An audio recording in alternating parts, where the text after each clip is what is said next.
So I'm not going to promise you that there will be no prayer. There will always be prayer. There has always been prayer, unless you don't have this time. So there's prayer everywhere. Yeah, it's not just for making fair for like So how is your love life generally, like relationship wise? Are you single? But for the for those that are wondering, like this pastor in this single, putting your pastor up in the hot seat at this moment. I saw something in church today. They asked the lady, "Are you single?" She said they asked relationship status. She said majority. I'm confused, like majority. I'm like, what's majority? I don't know. I can't relate to that, but I don't know if you're majority, so I don't know what that was majority. Right. Well, let me just be simple and direct.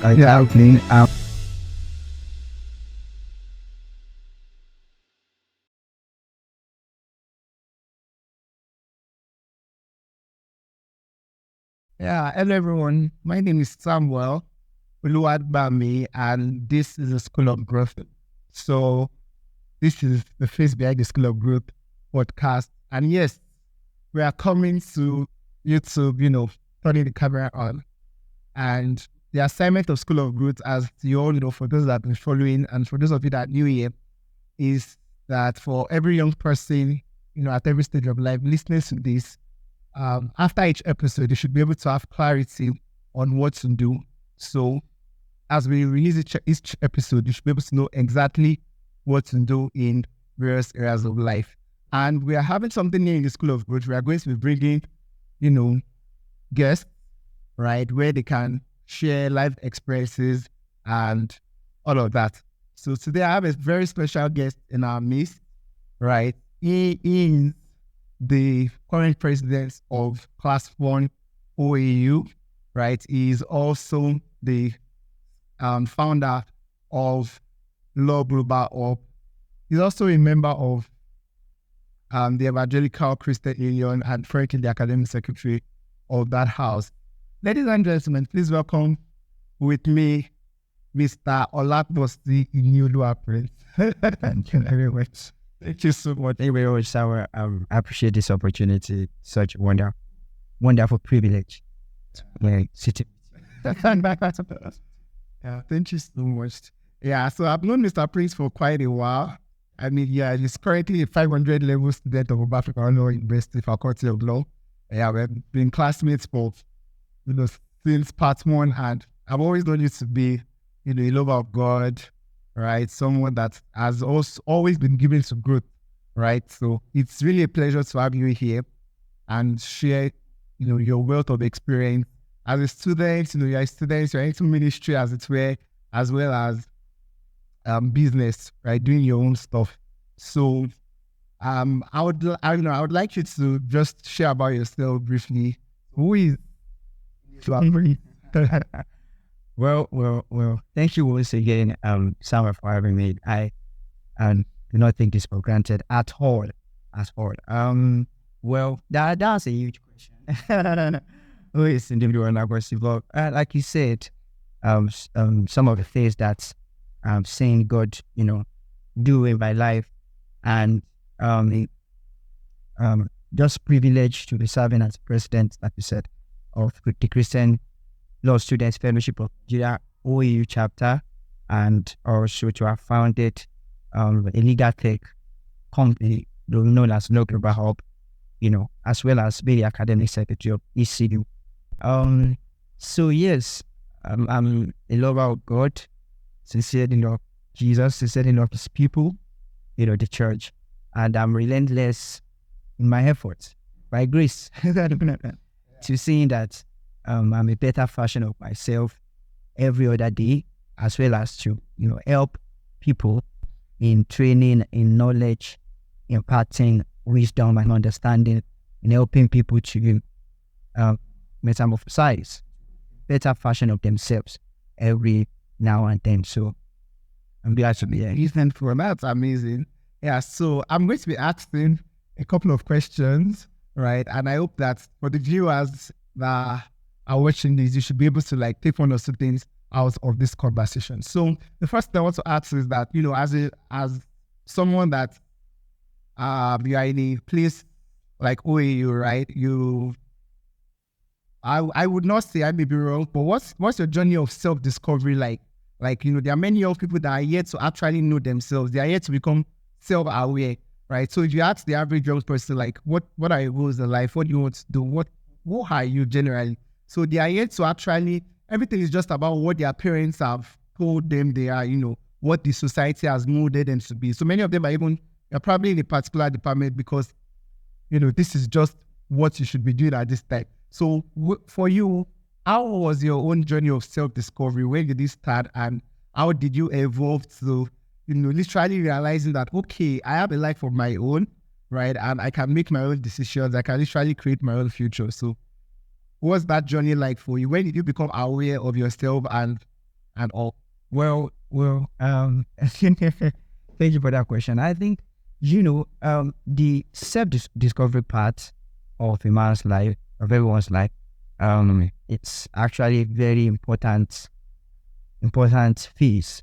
You just want to, discover what it is that God has implanted in you, what it is that's your purpose. When we say purpose-driven life, something you can get to discover and you can get to realize every potential that God has deposited in you.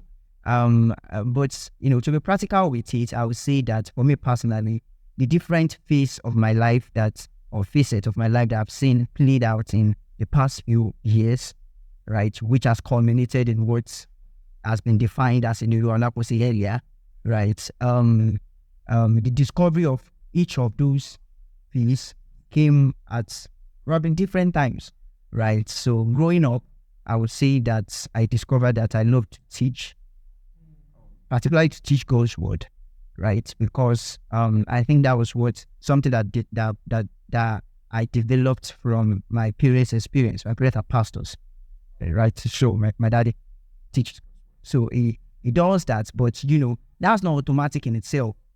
With the fact that you would like to do something like that, but I found it just growing up that I had a very good knowledge of. I must say that in discovering yourself, like I said earlier, you have to pay attention to your potentials, right? To the things that God does not give in grace and vain, right? So if you have a very good, ability to impart knowledge into people, it could be a pointer to a holistic picture at the end of the day, right? So I knew that I had this bag of knowledge of God's word that I had been trained into by my parents, right? Just growing up, and also by, studying God's word for myself and all that. So that's like the pastoral side, how it's evolved for me. There was no particular date, right, that I discovered that, I think I want to teach, just like over time, right? From choir practice to rehearsals, teaching small groups and all that. But for the entrepreneurial side, which is like owning a business, I would say I discovered that, particularly when I was in SS2, right? So that was when I started.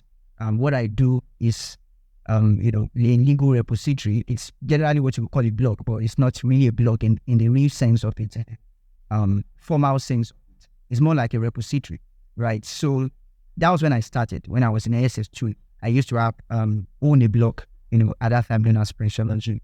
And that changed over time. It's kind of evolved, seeing the realities of life, the fact that you indeed need resources, for example, financial resources. And then you look into yourself, okay, what can I do? And I see that some of the abilities that pleased me again is the fact that I can, just work with my system. I can sit down by myself for a long time. I'm telling you some of the potentials, right? So I said for the spiritual aspect, I have a potential in teaching, which led to the pastoral aspect. I have also a potential in sitting by myself. Like I could be alone to create something very practical. And that's what has worked for my business in a way, right? So that's a potential. Not everybody could possibly do that. There are people that love to be social. They love to be around people. They love to talk with people. That's a potential, right? It's on you. The onus is on you to kind of piece those things together, those fragments, in order to create a whole. So I held together the fact that I could sit by myself, right? I enjoyed being alone, Not that I don't like people. Of course, I said I teach people. So I enjoyed being alone. It was something I could do. And that was what helped me, right, to build what is now, the legal repository that's called Obao, right? So that solitude, it's a kind of strength on its own.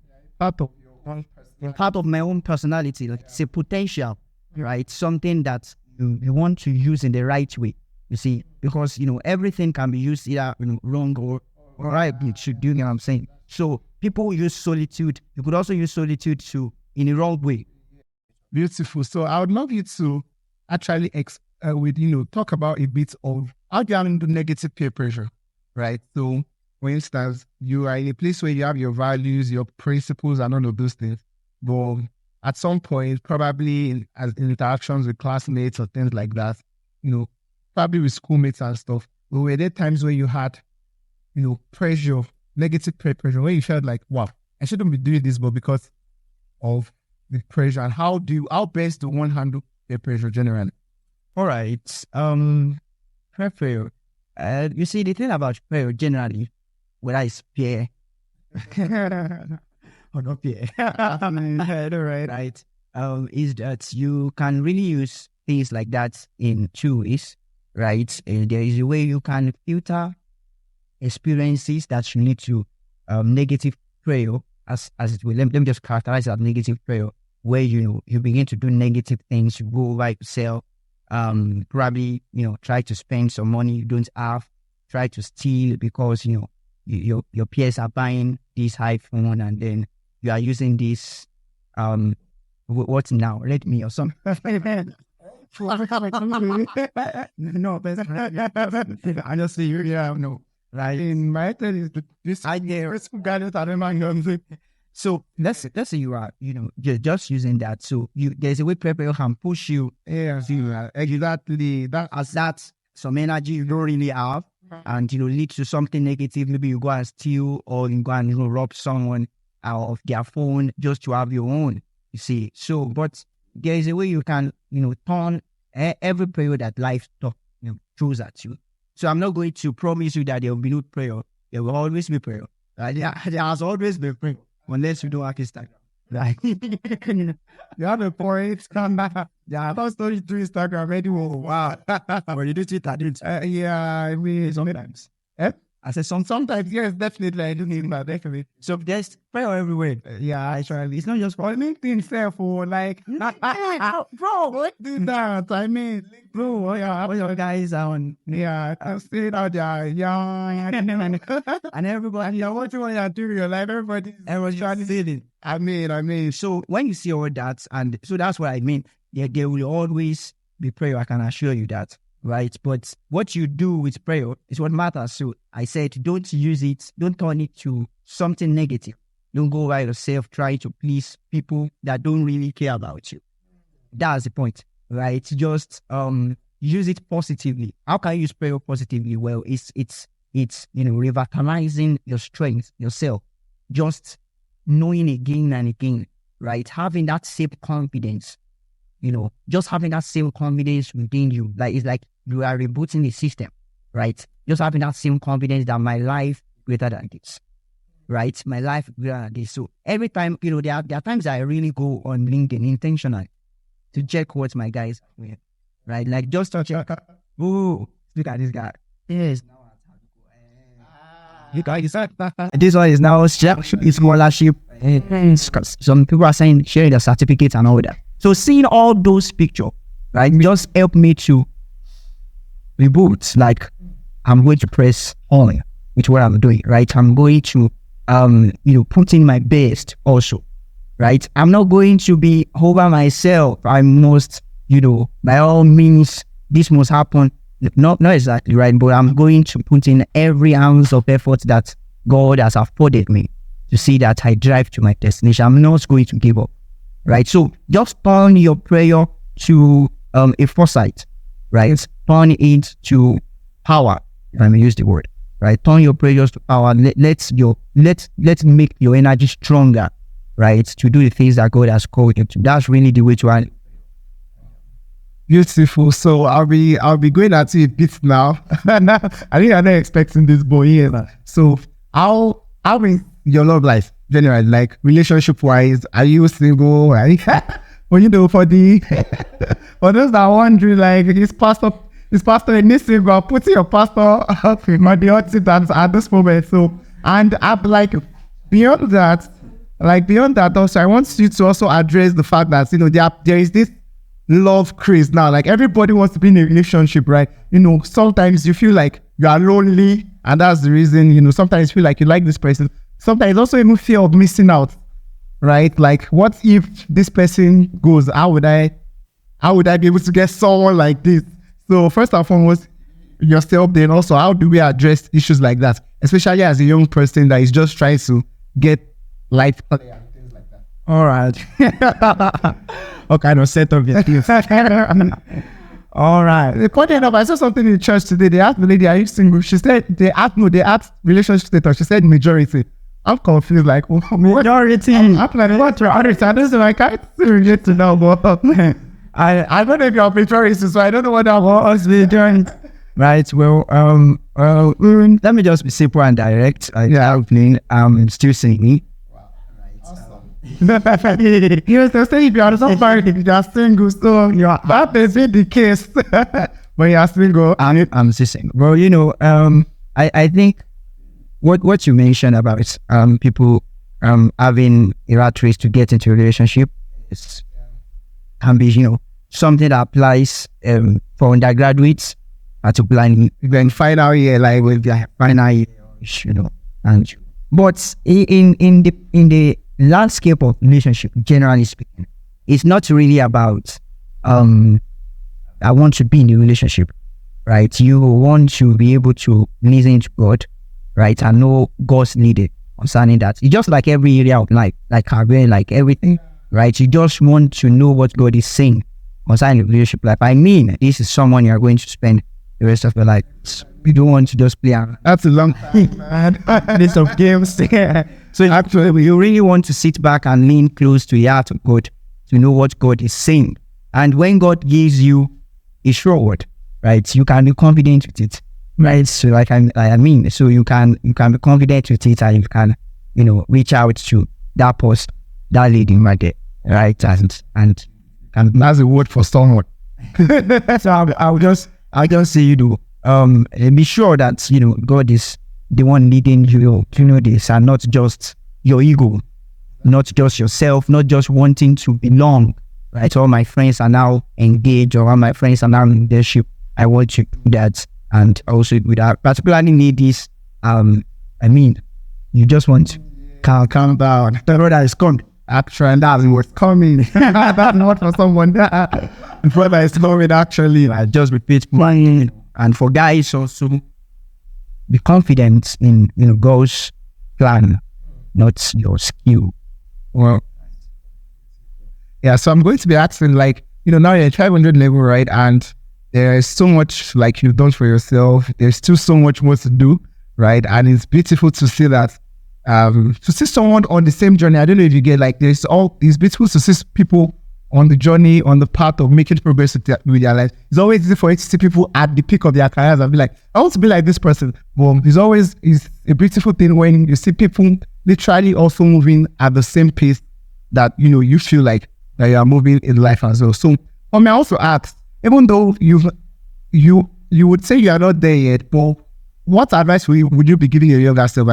That's the question we always ask. But it's always a good question, because there is your younger self literally listening to this video and is in part one, probably also in your faculty and stuff like that. And there is this, okay, I just want to ensure that I do all my life in, put my best to my academics. And at the same time, probably business is calling, life is calling, self-discovery is calling, and all of those things. So what advice would you say you give to your younger self?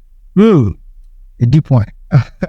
Be strong in the Lord. And strong. It's very good.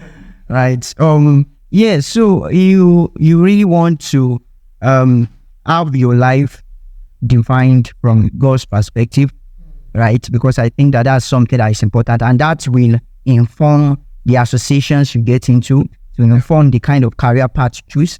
It can also inform the kind of side hustle you choose. Do you know? Right. So I have heard of people who not even will say I've heard, but I know that God can put a line of, side hustle or career in a person's mind, right? And that will fit in perfectly to the potentials that they were born with, like their innate potentials, right? So it's not just you doing graphic designing.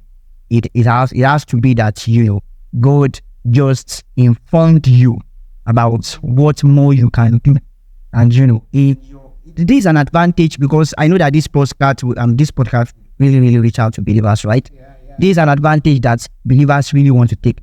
Like in you seated is the Holy Spirit. Engage us, right? Like make it a definite habit to constantly engage the Holy Spirit, right? Don't just jump into what's trending. What's trending? Saying I am, what do you call it? Metaverse. Just jump into metaverse. What's trending? Fintech. And then but you finish fintech, you say no, it's cryptocurrency. Just pan again. Before 6 months, now you are into Forex. I mean, calm down, bro. I mean, that's solution. I just, only very personal. So you just want to be calm, and you want to just lean back and fellowship with the Spirit and know what God really, really has deposited in you. So what would you have me do? That's the question of Paul, right? At the start of his ministry. So you just want to look at what would you have me do. You can define your whole life from where the Lord is taking you to. Right? You can actually define your whole life from that perspective. So if you know that at the peak of my life, at the fulfillment of my ministry, I'm going to be a pastor. Like I'm going to be a pastor in the church, right? That can inform every other choice you make from the start. Right? If you are going to be the pastor of a church, then you definitely know that you are not going to do something that is going to take 20 out of your 24 hours. You're not going to do something like that. You're not going to do something that will even take up to 15. Because as a pastor, there's a lot to do with word and prayer. Right? You not have retreat and prayers and Bible study before you do it. Right? So it would really, really inform what you do. But if you have, fellowshiped enough and you have insight by the Spirit that you are really being raised to work in the entrepreneurial space, that will inform the associations you get. It will inform the trainings you take. It will inform the kind of silos you take. So it's really just about leaning back and getting a definite vision from God. And that's how life plays out without stress. Oh, beautiful, beautiful. So we're wrapping up already, but I want to, come personal now. We've had some issues together. I think that's the word. Like we've been friends since part 1 days, and at some point in part 2, we did what's the word? We partnered together to do a sort of project, right, for Odd Prize then. I think that was part 2, right? And yes, it was like an huge successful failure. If there's a word to use, like it was a success, but I mean at the same time there were, we did not. I think we reached the second stage, the final stage. Yeah, we were not able to proceed and all. So I want to know, I mean, back telling the story now, what was that time like for you? Like looking at Founder, wow. I remember we did overnight together there, like putting the page together and all of those things. And in fact, I remember the judges even loved what we did. And what judge was like, if this is your idea, I could literally invest if you had something on the ground and stuff. So like, what was it like for you and extending? How have you been able to handle failure over the years? I know you're a blogger. Sometimes you see it. I think I was asking you at some point, like, how is your blog doing in terms of revenue and stuff? And you're saying some numbers up like, hey, how are you going to be consistent at this thing at this rate? So how are you able to deal with failure? How are you able to persist regardless of challenges and obstacles? All right. Okay. So there's a way to persist in life. There's a way to persist, right? But let me start with the fact that in self-discovery, you don't always do the right things, right? Yes, you have to give yourself that liberty to make mistakes. That's for someone. I mean, it's very true. To make mistakes, right? I've done a lot. Log Global is not the only thing I've done, right? I've done OU leaves. Wow. I'm probably not about that. I don't know about that. I've done Sana where you something like that. I mean, I had to shut down physiology, so I'm the Bible artist. I've done biotic. Wow. I've done quite a number of blogs. There was, I mean, that's the greatest no distance. Do you get? But it's just having yourself to giving yourself that you are going to have setbacks at some point. Right? You are not going to do some things right. You try to get a hold of who you really are. You have to, try this out. And I think this is very close, but it's not close enough. This will require me to, I want to be personal here now. Yep. Just personal. This will require me to, be consistent, be doing something every day. Right? And I figured out, that's not a path I want to take. So actually, that's not going to work. I have to start another thing. Right? Similar, just something similar, but having to navigate to, it's not like I'm tuning a radio. I want to get that exact frequency, right? That works for me. So what I do now, I'm not on that prayer. I mean, I can go on a retreat 15 hours. I understand it. Yeah, your business is very important. That's what this for here. Right? So I had to do away with all those other plans that would require a lot of my time, right? A lot of consistent time. Right, so I had to sit back and with time build. So there is a way to persist. Actually, the way to persist in life, right, is to have your eyes focused on the end. Right, just like the Bible says, Christ, who for the joy that was set before him endured the cross. Like that's the way to endure pain. That's the way to endure hardship. That's the way to endure tough times, is to get your gaze fixed on the end, right? So when you see people, for example, doing these recordathons that they've been done, you think it's easy?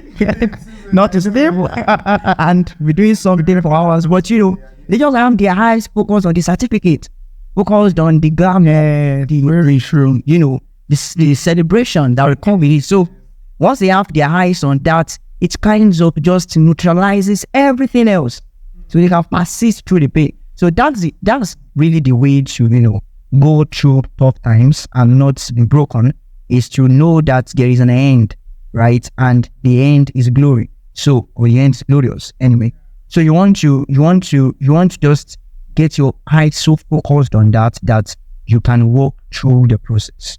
Because if you don't do that, if you don't have that strong sight, that strong foresight for yourself, you would find yourself vacillating. You are up today, you are down tomorrow, you are like very blue. Somebody told you something that gave you a lot of vibe today. You're like, I'm doing this. Let's go.